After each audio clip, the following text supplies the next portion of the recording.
Здраво и добро дојдовте во ова видео каде што ќе говорам за отфрлање на пресадок и нормално ќе ја разгледам имунолошката перспектива.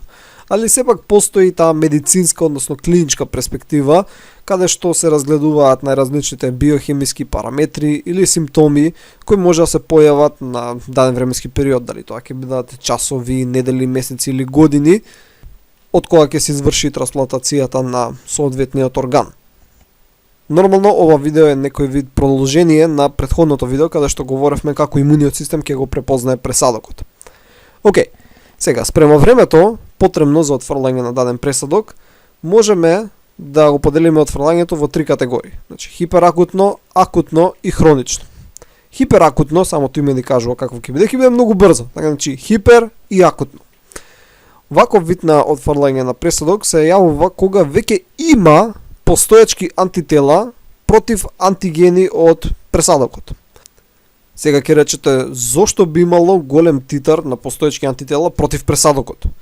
Епа, може да има најразлични причини. Едно е несовпаѓање на крвната група, гледајќи го АБО, системот на крвна група. Сега речете, што има врска крвната група со пресадокот. Епа, да речеме, ако имате А крвна група, во тој случај вие имате антитела против Б. Значи имате анти-Б. Ако имате Б крвна група, имате антитела против А. Анти-А. Во ред? Сега, овој антиген, А антигенот, или пак Б антигенот, да, главно се наоѓа на еритроцитите, но го има и на други клетки. Го има на ендотелот од крвните садови. Во ред? Така што, ако земеш еден донор, ова е донорот со жолтото, ќе обележиме со латиница Д, и домакин, кој ќе обележиме со кирилица Д, и да речеме дека доноров е крвна група а домакинот е крвна група Б. И земеш дел, го трансплантираш, што ќе се случи? Анти-А, антителата кои се наоѓаат кај домакинот, значи домакинов има антитела кои се анти-А. Така ќе почнат одма да го напаѓаат пресадокот. Значи, домакинот нормално си има голем титар од тие антитела, бидејќи е крвна група Б. Во ред? Значи, ако некој пак е крвна група нулта, он ќе има висок титар на антитела и против А и против Б. Ако некој е крвна група АБ, ќе нема антитела ни против А, ни против Б. Во ред? Тоа е еден случај. Сега гледаме друг случај дека пишува при бременост. Ке речете како при бременост. Епа на овој начин. Да речеме дека имаме тука мајка портокалова која носи некој жолт фетус. Во ред? Сега фетусот има жолти антигени, мајката има портокалови антигени. Во ред? Тоа значи дека мајката ќе има имун одговор кон фетусот. Сега тука има различни форми на толеранција кои спречуваат мајката да го уништи фетусот, но сепак ќе се создаде одреден титар на антитела против фетусот. Океј, против одредени антигени од фетусот. Така што од кога ќе се породи детето, ева сега ќе избришаме ова, речеме сега дека се породило, така и ќе порасне, така ќе остане и тоа голем човек. Сега да речеме треба детето да донира бубрек на мајката. Ако донира бубрек на мајката, мајката има антитела кои ги создала уште во за време на бременоста. Така што кога детето ќе донира бубрегот, антителата ќе го нападнат и ќе го отстранат. И ова исто така ќе биде хиперакутно. Ова е еден случај, но најверојатно ова нема да се случи, бидејќи додека остаре детето толку ќе поминат децении, а антителата во плазмата се намалуваат. Така значи има одреден период на полуживот, тие нема да останат со висока концентрација со децении, но сепак постои оваа варијанта. Друга варијанта е исто кога мајката е бремена со машки фетус, така значи XY, и прави антитела против еден машки антиген. Против еден HY антиген. Така значи прави, ева ќе бележиме, антитела против HY. Во ред? Сега, ако на таа мајка се трансплантира некој орган кој доаѓа од машко, не мора да биде нејзин син, машко бидејќи ги има тие HY антигени, а мајката бидејќи носела некогаш машко во утробата, ќе има антитела против тие HY антигени и ќе го нападне пресадокот. Така што за женски е подобро да се трансплантира од женско. Нормално ова не мора секогаш да биде случајот, ова е некои чудни ситуации кажуваме, но треба и на тоа да се запази. Трет случај е секундарна трансплантација. Сега ќе речем зошто при секундарна. Па да речеме повторно имаме донор, имаме домакин. И сега од донорот се зима делче, се пресадува, добро, и сега тоа делче седи таму, не знам, 10 години, или да речем седи 3 години. Домакинот во тие 3 години направил антитела, кои сега го уништиле после 3 години пресадокот. Во ред? Сега тој ќе биде уништен, добро, и сега после некоја година пробаме пак да пресадиме. Сега пак ќе пробаме да пресадиме секундарна трансплантација. Значи тоа беше примарната, али сега ќе пробаме по втор пат. Идеме сега секундарна. Значи втора трансплантација. Сега кога ќе го пресадиме повторно дадениот орган или ткиво или клетки, веќе ќе има антитела. Нема да бидат потребни 3 години, веќе ќе има готови антитела, одмах ќе биде отстранет пресадокот. Во ред? И четврта односно опција е кросреактивност. Сега, каква кросреактивност? Од инфекции, сега че како бе од инфекции, што имаат врска бактериите со пресадување. Повторно, да речеме дека овдека е домакинот, овдека дека е донорот, нема врска. Домакинот некогаш бил болен од некоја зелена бактерија. Во ред, некоја зелена бактерија, и оваа зелена бактерија на својата површина има некој, ќе бележиме, светлосин антиген. Во ред? И добро, домакинот оздравил од таа бактерија, бидејќи направил жолти антитела против тој светлосин антиген. Во ред, и добро, сега бактеријата ја нема, оздравена. После неколку години треба да се, или после, не знам, некој месец, треба да се пресади од протоколовиот донор некој орган. Али интересна работа, овој орган има антигени на својата површина, кои што се многу слични со антигените кои беа на бактеријата пред некој месец. А домакинот бидејќи се борел против таа бактерија, му останале антитела, висок титар. Така што поради кросреактивност, овие антитела кои претходно ја напаѓале бактеријата, сега можат да го напаѓаат и пресадокот. И може да се случи до хиперакутно отфрлање. Тоа се 4 најглавни ситуации кога може да има висок титар на антитела против некој антиген од пресадокот. И да видиме што всушност се случува. Значи има голем титар на антитела и главно оштетувањето на пресадокот се случува поради интраваскуларна тромбоза. Нормално ова не може да се случи кога збориме за трансплантација на клетки, но најчесто збориме за трансплантација органи кои имаат крвни садови во нив. Овдека имаме крвен сад од пресадокот и го имаме тој голем титар на антитела. Тие патуваат натре во крвните садови и се врзуваат со некој антиген кој го препознаваат. Тој антиген најчесто ќе биде МХЦ, односно HLA, кога збориме за луѓе. Така, кога ги се поврзат антителата, тие со својот ФЦ регион ќе го активираат комплементот. Комплементот ќе почне да прави мембрански напаѓачки комплекси, МАК, кои ќе почне да ги уништуваат ендотелните клетки на крвните садови. Во ред, ендотелните клетки ќе почнат да ослободуваат најразлични протеини, кои ќе повикаат други клетки, така значи протеини од оштетени клетки, ќе повикаат други клетки, ќе повикаат например неутрофилите. Неутрофилите ќе стигнат тука, ќе дегранулираат, ќе ослободат многу биолошки активни супстанци, ќе предизвикаат воспаление, ќе повикаат уште повеќе имуни клетки, ќе ослободат цитокини, кои исто така зголемуваат проблемот.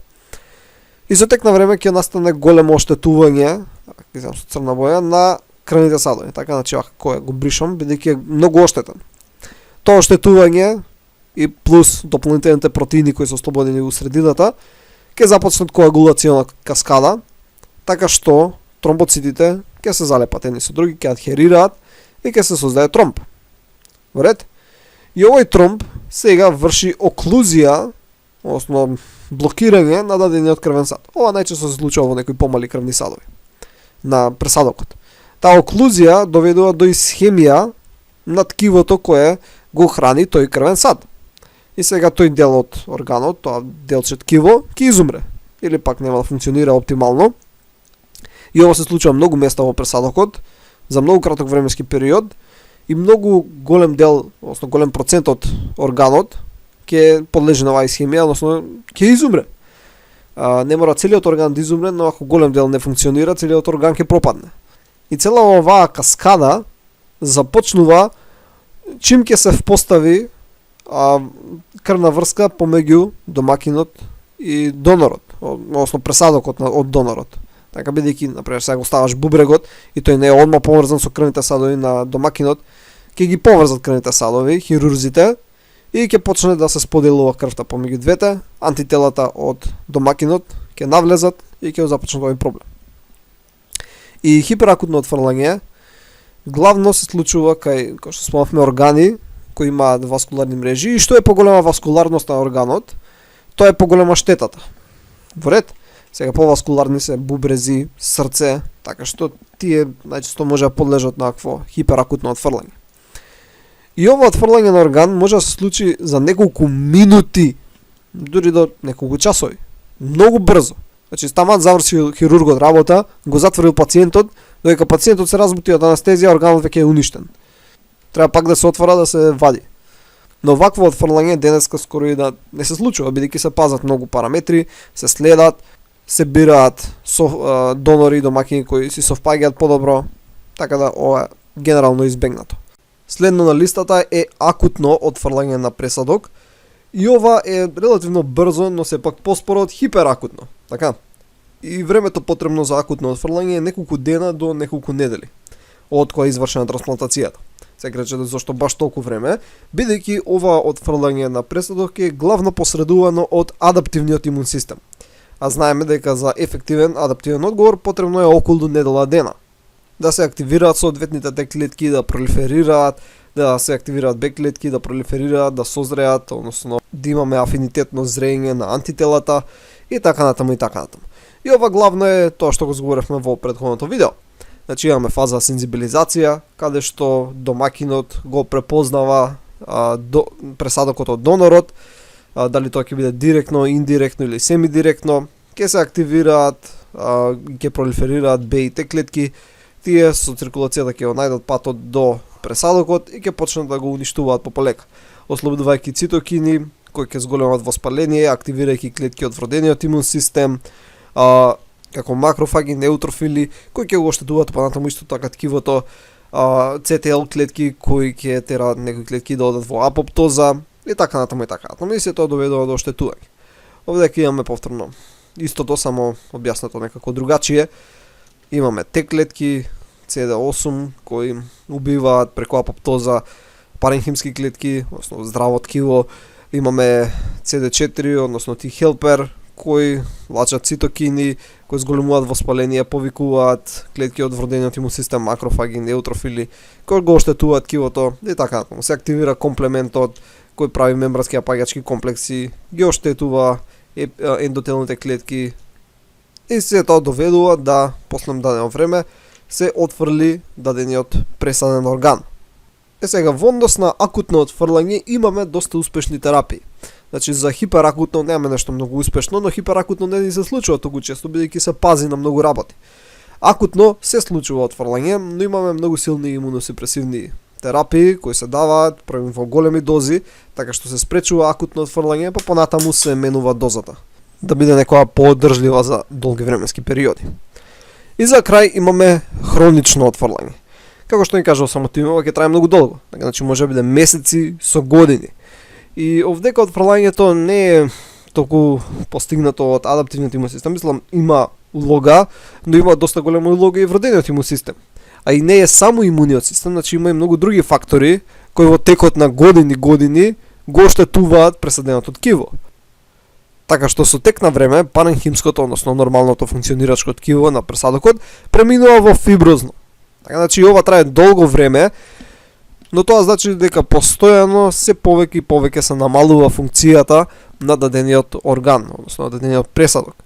Овдека на пример имаме една слика која ни покажува како постојаното лачење на цитокини влијае на одредени цитокини да пролиферираат клетките на мазната мускулатура во крвните садови, така што ги има во поголем број, поради тоа се стеснуваат крвните садови и тоа доведува до исхемија на дадени ткива кои тие крвни садови ги снабдуваат. И овде ќе имаме некоја статистика која ни укажува дека бубрези кои се пресадуваат не се отфрлени после една година кај 90% од пациентите, додека после 10 години не се отфрлени кај 60% од пациенти. Ке речете, ова се супер бројки. Значи кај 60% од пациенти како е пресаден бубрек, 10 години функционира пресадениот бубрек. Добро, да, тоа е точно, но имате на ум дека после тие 10 години, да, можеби не е отфрлен бубрекот, но сигурно не функционира со полн капацитет. Можеби функционира со 30% капацитет од што функционирал кога бил првично пресаден. И можеби ќе трае уште 5 години, така значи може да ќе трае 15 години, па ќе биде отфрлен и ќе треба да се извади, ќе треба да се замени. Нормално не сакаме да има отфрлење на органот и затоа треба тоа да го превенираме. Превенцијата опфаќа имуносупресија и имунотолеранција, но исто така опфаќа и претходно тестирање и совпаѓање. Така значи пред да се изврши трансплантација се гледа дали донорот и домакинот се иста крвна група, односно дали се соодветни крвни групи. Се гледаат МХЦ гените, односно HLA. Се гледа полот. Така дали е машко, дали е женско. Се преферира донорот да биде жив донор. Сега тоа не може секогаш да биде случајот. Например, во случај на бубрези, да, може да биде жив донор, иако доста често се користат кадеври. Например, за срце мора да е мртов донор. Не може да извадиме од некој жив човек срце. Така, значи, жив, мртов. И се гледаат некои други антигени, кои се по-имуногени, кои може да предизвикат имунодговор. Се гледа возраста, колку е здрав донорот и така натаму. Така, значи, возраст, здравје и така натаму. Денеска тоа во клиничката пракса колку толку е веќе средено, значи се запазуваат сите овие работи, ако не може секогаш до максимален степен, бидејќи нема да толку многу донори, па да можеш да си бираш од голема листа. Некои работи мора да не се совпаѓаат секогаш, така како дали е жив, мртов, дали е исти пол, не се секогаш совпаѓаат МХЦ, HLA молекулите, не се совпаѓаат секогаш крвните групи. Нормално зависи за што се врши трансплантација. И најочигледниот начин за спречување на отфрлање на пресадок е имуносупресија. Имуниот систем е главно тој кој е одговорен или во отфрлање на пресадокот, така што супримирај го и си го реши од проблемот. Сега, супресијата може да биде општа и специфична. Значи, општа имуносупресија подразбира дека целиот имун систем се супресира. Не само клетките кои го таргетираат пресадокот. Значи, целиот имун систем е опфатен. Ако е специфична имуносупресија, се таргетираат клетките кои специфично го напаѓаат дадениот пресадок. Во ред? Сега, ова вака се звучи убаво на хартија, но пациентите кои примаат имуносупресивна терапија имаат зголемена шанса за инфекции. И најголем дел од луѓето кои умират од трансплантација е поради инфекции. Бидејќи имуниот систем не само што го напаѓа пресадокот, он ги напаѓа и патогените. Така што примаш имуносупресивна терапија, поголеми се шанси дека ќе развиеш инфекција. Исто така можеш да развиеш вирусни инфекции, многу почесто, каде што има некои вируси кои предизвикуваат создавање на тумори. Освен тумор индуцирачки вируси, зголемена и шансата општо за канцер, бидејќи имуниот систем спречува развивање на канцер најголем дел од времето. Значи НК клетките и одредени Т клетки ги препознаваат некои клетки кои стануваат канцерогени и ги тера да влезат во апоптоза пред да стигне до критичен степен. Тие луѓе кои се на хронична имуносупресивна терапија, значи долги временски периоди, развиваат и висок крвен притисок, несолница, лаксаност, задржување на течности и така натаму и така. Значи цела низа проблеми се развиваат зависно која имуносупресивна терапија се прима, али генерално кажано го отежнува животот, значи го уништува организмот имуносупресивната терапија. Те прави да се чувствуваш како 90 годишник. Не баш, но така некако. Сега постојат повеќе видови, сега ќе разгледаме некои. Имаме тотално лимфоидно озрачување. И како што кажал самото име, во оваа терапија не е нешто што се прима како апчиња, него е радиациона терапија, каде што се озрачува коскената срцевина, слезената тимусот, некогаш и црниот дроб, со цел да се уништат сите лимфоцитни клетки во организмот. Така што имаме тотално ликвидирање на имуниот систем, барем адаптивниот имун систем, кај дадена индивидуа. И зошто се прави ова? Ова главно се прави кога имаме преследување на коскена срцевина. Значи сакаме да ги отстраниме сите имуни клетки од адаптивниот имун систем на домакинот, пресадиме коскена срцевина од донорот за да се покренат нови лимфоцити. И ова главно ли се прави кај некои леукемии кога всушност има така да кажеме малигнитет у коскената срцевина, како леукемии и лимфоми. Океј. Сега, второ имаме инхибитори на те сигнализирање, односно медикаменти кои делуваат на тој начин.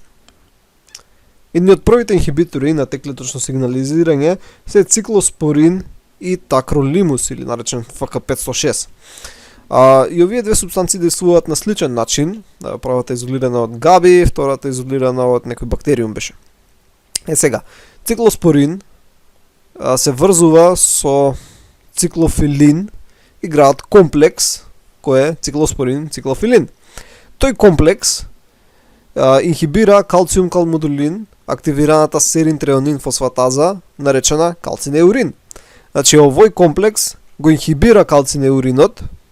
Ако тој е инхибиран, даунстрим всушност е инхибиран и НФАТ, кој е транскрипцијски фактор.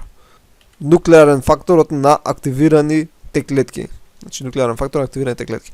Транскрипцијски фактор кој нормално се врзува со ДНК, активира одредени гени, така што да се продуцира интерлеукин 2. Но бидејќи инхибиран калцинеуринот, инхибиран и НФАТ, нема продукција на интерлеукин 2.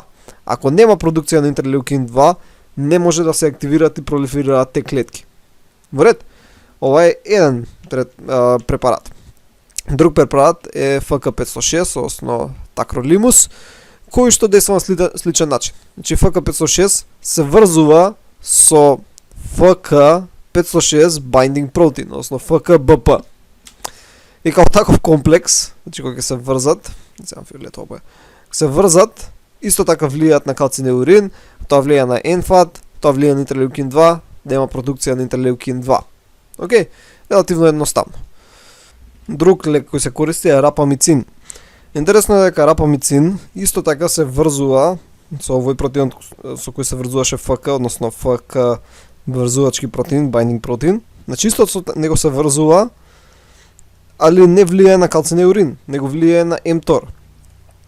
А mTOR стои за mammalian, значи цитачи, target of rapamycin. Значи mammalian target of rapamycin го таргетира тој протеин, а тој влијае на цела каскада други, нема да навлегуваме бидејќи е доста широко, на поентата е дека влијае на пролиферација на те клетки. Океј? Така што го инхибира, нема пролиферација на те клетки. Имаме некои антиметаболити како азотопирин и микофенолат. И овие се молекули кои влијаат на пролиферирачки клетки, исто спречуваат некои да пролиферираат, но ако веќе пролиферираат, ги тера да изумрат, бидејќи влијаат на пуринската синтеза, така што ако не може да се прават пурини, поточно гванин, не може да се прави нова ДНК, така што не може да се делат клетките, односно ова е митотички инхибитор. Али ова не влијае само на имуните клетки, влијае на многу други клетки, значи спречува митоза, клеточна делба на соматски клетки. Следно имаме терапии со антитела, што е многу интересно и многу често се користи, особено денеска, кој имаме многу добар инженеринг на антитела. А тоа е користење на антитела со цел да се врзат на различни протеини, на Б или на Т клетките, користејќи на различни механизми, со цел да се спречи на пролиферација или изумирање. Едно антитело, например, кое се користи, кои се врзуваат на CD3 молекулите кои се наоѓаат околу Т-клеточниот рецептор. Така, значи тука имаме молекули CD3, исто така имаме и CD25. И овие антитела се врзуваат на тие тука молекули и што се случува? Антителата се врзани преку ФЦ регионот, се прикачуваат макрофаги, така бидејќи макрофагите имаат ФЦ рецептор и макрофагите ги јадат, ги фагоцитираат тие Т клетки. Така што се намалува Т клеточната популација. Наместо да го супримираш целиот имун систем, супримираш само Т клетките, користејќи и овие антитела. Може да се користат антитела кои што се врзуваат вакво за интерлеукин 2 рецепторот, поточно за алфа субединицата од интерлеукин 2. Така значи имаш антитело тука кое се врзува. Ако се врзува, интерлеукин 2 не може да се прикачи со рецепторот. Многу едноставно. Ако не може да се прикачи, не може да се активира и пролиферира таа клетка. Исто така, кога антителото ќе се прикачи за интерлеукин 2, повторно доаѓаат макрофаги кои го препознаваат ФЦ регионот со нивниот ФЦ рецептор, така што макрофагите повторно го напаѓаат Т-лимфоцитот. Друго антитело за кое се користи е антитело против костимулаторните молекули, односно за една Т-клетка се активира освен Т-клеточниот сигнал кој беше потребен, мислам од Т-клеточниот рецептор, требаше да добие и втор сигнал. Така значи еден сигнал беше од Т-клеточен рецептор, втор сигнал беше од костимулаторни молекули. Имавме напред CD28 се врзуваше со B7 или со CD80 или 86. Во ред? Сега, што ако користиме антитела кои се инженирани да бидат како CTL4 инхибиторниот молекул од Т-клетките. Така знаевме кога ќе се активираше Т-клетка, она почнуваше да лаче на површината, односно да секретира мембрански CTLA4 молекули, кои исто така се врзуваат со B7 и со CD80, така што ја инхибираат Т-клетката. Со тек на време Т-клетките да беа инхибирани. Епа ние таа молекула можеме да направиме инвитро и да ја пуштиме да пуштиме во организмот така што ќе ги врзе B7 молекулите, така што тие не може да дадат костимулаторен сигнал на Т-клетката. Т-клетката ќе добие само еден сигнал од Т-клеточниот рецептор, така што ќе стане енергична за тој антиген. Така што нема да предизвика имун одговор против тоа. Се користат и антитела и против Б клетки.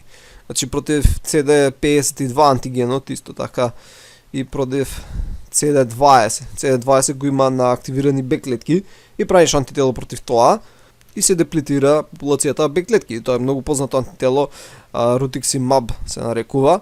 Тоа е едно од првите инженирани антитела. Инаку оваа CD52 ја има и на Т и на Б клетки, ама не знаеме што прави таа молекула и кај двете, али правиме ние антитела против таа, така што се деплетира, што се намалува популацијата и на Т и на Б клетки, користејќи го тоа антитело. Интересно е како може да користиме антитела, односно продукти на имуниот систем против имуниот систем.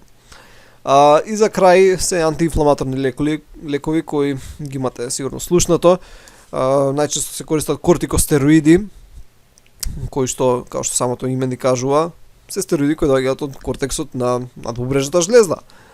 Односно имаат ефекти како нив, значи не даваме ние кортизол директно, него аналози на тоа. Сега кортикостероидите намалуваат општо воспаление во организмот, бидејќи влијаат на различни клетки со тоа да се намали продукцијата на инфламаторни супстанции. Поточно се намали продукцијата на ТНФ, интерлеукин 1, различни радикали, РОС и нитрични оксиди, односно азотни оксиди на македонски азот, простагландини и слично. Односно се намалува воспалението. Сега кортикостероидите може да се примаат, најчесто кога се врши трансплантација се примаат орално, како апчиња и делуваат општо. Инаку при трансплантација кожа тоа може да бидат топикални или да се примаат преку вакво подкожни инекции, значи се инектира кортикостероид. Но како и да е, добри се за кратко трајно да се примаат, но долго трајно имаат многу негативни ефекти.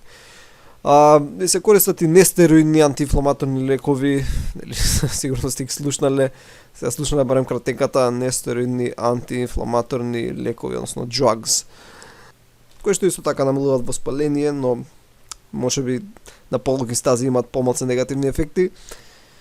Зависи, има многу лекови на пазарот. Добри се за кратки стази, али не за долги стази. И за крај имаме индуцирање на толеранција. Значи ова го спомнав уште пред некое видео. Индуцирање на толеранција е како светиот грал на трансплантациона имунологија, а тоа е да домакинот ги толерира антигените на донорот. И ова знаеме дека може теориски да се направи, бидејќи дизиготни близнаци, телиња, кога растат во матката на мајката, се поврзани со папочна врца, односно разменуваат крв. Сега они дизиготни се, така што имаат различни антигени. Но бидејќи додека растат во утробата, разменуваат антигени, бидејќи ја споделуваат крвта, кога ќе се породат, може да се врши трансплантација помеѓу двата близнака, иако имаат различни гени, имаат различни антигени. И поради тоа се потикнала идејата дека ова може да се направи кај луѓе. Така што, не знам, да се земе антиген од донорот и долго време да се интродуцира кај домакинот. Така во се поголеми дози, а при тоа да се блокираат, например, костимулаторните молекули, така што клетките да станат енергични, односно да ги толерираат овие антигени, и после некое време да се изврши трансплантацијата која било планирана. Или овдека е десно пишува и некои други методи, значи трансфер на или индукција на регулаторните клетки. Ова многу се разгледува во последниве години. Не знаеме многу за регулаторните клетки, али знаеме дека кај луѓе кои по-долго им траат трансплантите, имаат повеќе регулаторни клетки. Знаеме дека тоа се као те клетки кои имаат зголемена експресија на FOX3P ген и ги супримираат алореактивните те клетки, но уште треба да се истражува, значи не е ништо сигурно. Така што ова се само некои идеи кои ги фрлам кон вас, али не е се уште потврдено. И тоа беше главно се за ова видео, се надам дека научивте нешто ново и ќе се видиме во следното видео. Довидување!